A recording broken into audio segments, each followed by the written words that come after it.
6 तारखेला आपण पाहिलं होतं जंतर मंतरला किती मोठं आंदोलन झालं होतं आणि तिथून आम्ही रिक्वेस्ट केली होती एज्युकेशन मिनिस्टर धर्मेंद्र प्रधान यांना की आता तरी तुम्ही काहीतरी नैतिक जिम्मेदारी घ्या आणि ज्या स्टुडंट्सनी सुसाईड केलेली आहे आणि जे 1 करोडपेक्षा जास्त स्टुडंट्स आहेत CBSE नीट SC UETचे SSC GDचे त्यांचे जे फ्युचरचा तुम्ही एकदम वाटोळं केलेलं आहे आणि कुठं तुम्ही त्यांना काही सवलती दिल्या नाही त्यांच्यासाठी काही अरेंजमेंट्स केल्या नाही तर त्याची कुठे ना कुठे तुम्ही जिम्मेदारी घेऊन राजीनामा दिला पाहिजे. आम्ही 6 तारखेला त्यांना रिक्वेस्ट केली होती आणि आम्ही 13 तारखेपर्यंत अल्टिमेटम दिलं होतं.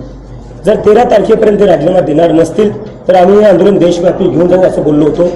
आणि मागच्या एका आठवड्यात मी पुण्यात आंदोलन केलं, मी लखनौत केलं, मी अमृतसरमध्ये केलं, मी जयपूरला केलं, आज मी नागपुरात आलेलो आहे. आणि याच्यानंतर या सगळ्या देशभरातून आता सगळे युवा सगळे स्टुडंट्स येत्या 20 जूनला दिल्ली येथे येणार आहे आणि आम्ही पुन्हा आमचं एक शांतीपूर्ण आंदोलन करणार आहे आणि यावेळेस आम्ही राजीनामा घेतल्याशिवाय मागे जाणार नाही. तर आज नागपूरच्या आंदोलनानंतर मी सगळ्यांना आवाहन करतो, जेवढे या देशातील पेरेंट्स असतील, स्टुडंट्स असतील, युवक असतील, आपण सगळ्यांनी दिल्लीला 20 जूनला यायचं आहे आणि राजीनामा घेतल्याशिवाय जायचं नाही आहे. कारण की आज आपल्या देशात, आज आपल्या डेमोक्रेसीमध्ये अकाउंटेबिलिटी नावाची गोष्ट राहिलेली नाही आहे. काय अर्थ आहे अशा डेमोक्रेसीचा जर जिथं जेवढे लाखो करोडो लोक म्हणतात की शिक्षण मंत्र्यांनी राजीनामा दिला पाहिजे तरी ते मंत्री त्यांच्या खुर्चीवर चिटकून आहेत. कधीपर्यंत असं चालणार आहे? हेच जर एखाद्या मंत्र्याच्या घरच्या मुलांनी जर आत्महत्या केली असती तर पूर्ण सरकार इकडच्या तिकडे झालं असतं. ऑफिसर्स 5-5 मुलांनी सुसाईड केलेलं आहे. ऑफिसर्सला तुम्ही फक्त ट्रान्सफर केलेलं, सस्पेंडही नाही केलेलं आहे. हे जर तुमच्या घरच्या मुलांनी आत्महत्या केली असती तुम्ही ऑफिसर्सला सस्पेंड केलं असं, ट्रान्सफर नसतं केलं. आणि माझी पंतप्रधान नरेंद्र मोदी यांना रिक्वेस्ट आहे, तुम्ही धर्मेंद्र प्रधान यांचा राजीनामा घ्या.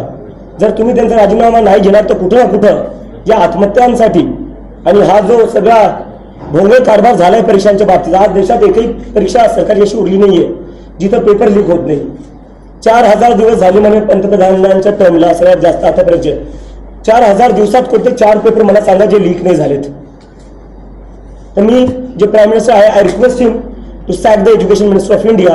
If he doesn't then he is also responsible for all the mismanagement in the examination and the suicide of all the students of NEET. Thank you. NEET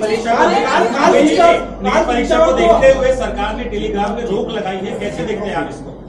Telegram पर रोक लगाने से क्या होगा? पेपर जो लीक हो रहा है वो तो सिस्टम के अंदर से हो रहा है, टेलीग्राम से नहीं हो रहा है. Telegram is just a medium.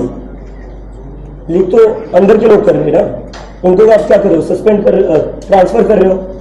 किसी एग्रीकल्चर डिपार्टमेंट का उनको सेक्रेटरी बना दिया, एक तरीके से प्रमोशन ही हो गया है. मतलब इस देश में एक स्टूडेंट की लाइफ की वैल्यू इतनी कम है कि आप 5-5 स्टूडेंट सुसाइड करने के बाद ऑफिसर्स को सस्पेंड नहीं कर रहे हो, बस ट्रांसफर कर रहे हो. इतनी स्टूडेंट्स की लाइफ की वैल्यू कम हो गई इस देश में.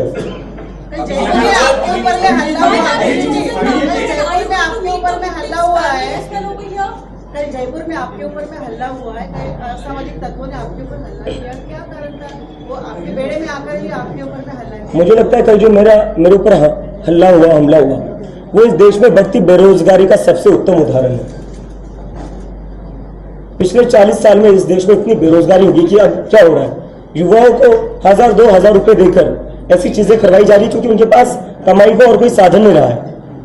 तो ये बढ़ती बेरोजगारी का कारण है. अगर किसी के पास अच्छी जॉब होती, जिस इंसान ने मेरे ऊपर हमला किया, अगर उसके पास अच्छी जॉब होती, क्या वो ऐसी हरकत करता? नहीं करता वो. अभिजीत, कितने लोग दिल्ली में आने वाले दिनों में आंदोलन में सहभागी होने वाले? क्या दिल्ली को पूरा जाम करने की कोशिश की जाने वाली है? सर जाम क्यों करेंगे? Jantar Mantar is a designated prostate site, वहां पर कोई जाम नहीं लगता है. सर आप आइए, आप देखिए, ये प्रोटेस्ट साइट है जो रोड से अलग है. जाम वाम में हम नहीं जाने वाले sir. We are law abiding citizen और हम बस हमारे जो डेमोक्रेटिक राइट्स है उसको एक्सरसाइज करने जा रहे हैं. 40 वर्ष झाले हे सुरू आहे.